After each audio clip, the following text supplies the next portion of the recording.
Okay, welcome to another deep dive. Today we're plunging into the U.S. stock market. It's midday, August 6th, 2025. And, on the surface, things look kind of calm, but underneath, well, we're seeing what you might call a real market of dichotomies.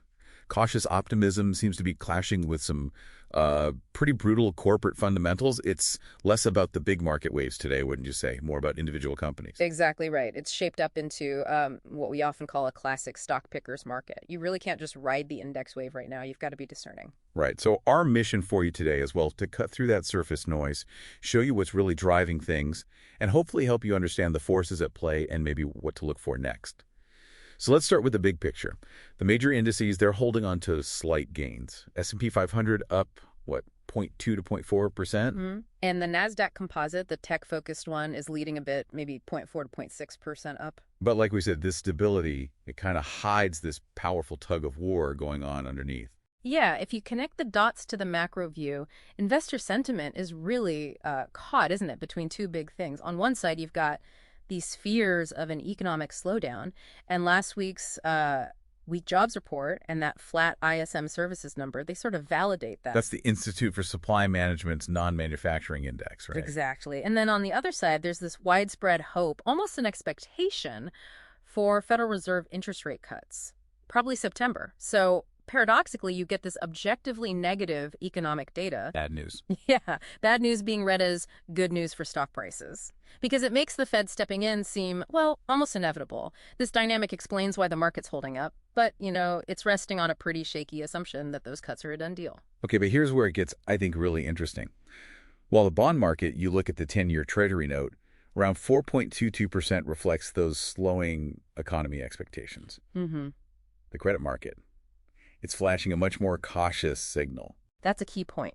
The Bloomberg U.S. Corporate High Yield Bond Index, junk bonds basically, saw its biggest one-day spike since April, jumped up to over 3%.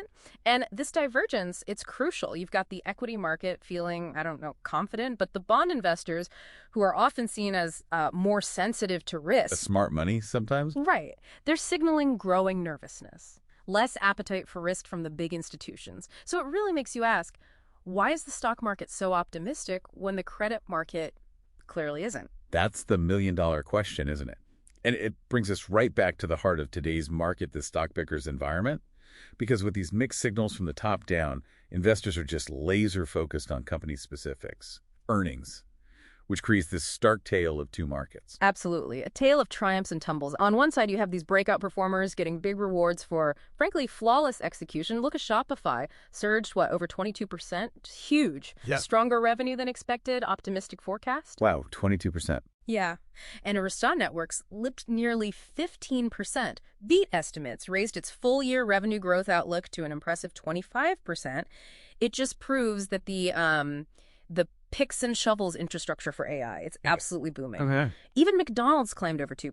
They managed to reverse 2 quarters of declines here in the U.S., partly thanks to value deals, but also, get this, a successful Minecraft movie promotion. Huh, interesting. Okay, but that's the good side. On the other side, it seems like perfection was demanded, and any tiny misstep was just punished brutally. Oh, absolutely. Look at Super Microcomputer. It was an AI darling, right? Right. Plummeted almost 17, maybe 19% at its worst today.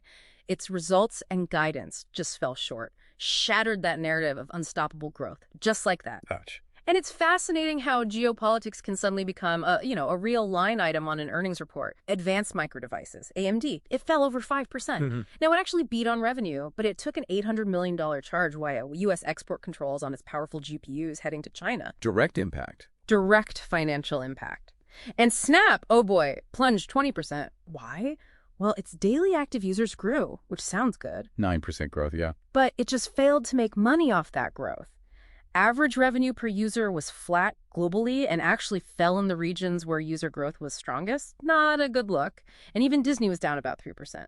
A revenue miss sort of overshadowed the good news about ESPN and other strategic moves. It just highlights how unforgiving this market is for any perceived weakness. So putting it all together, what does this mean for you, the listener? I think it's a really clear signal that investors are being incredibly selective. Highly discerning. They're not just buying the market across the board. Definitely not. And as we head into the afternoon session, the market is still, in this really delicate balance. So keep your eye on a couple of key things coming up. There's this 10-year Treasury note auction at 1:00 p.m. Eastern, and then Fed Governor Lisa Cook speaks at 2:00 p.m. Eastern. Her remarks are going to be dissected for any clue about the Fed's thinking. Could be make-or-break moments for how the day ends. Our big takeaway for you today, though, is this. While those macro hopes for a Fed pivot, are providing kind of safety net, A cushion. today's action is just a powerful reminder that in this environment, company-specific fundamentals, they are absolutely paramount. And that really leads to a critical question for you to think about. In a market where, weirdly, bad news is good news for the indices, but company fundamentals are still king, how do you spot true value versus just, well, speculation? Yeah. Especially when that credit market is whispering caution in the background, something to ponder.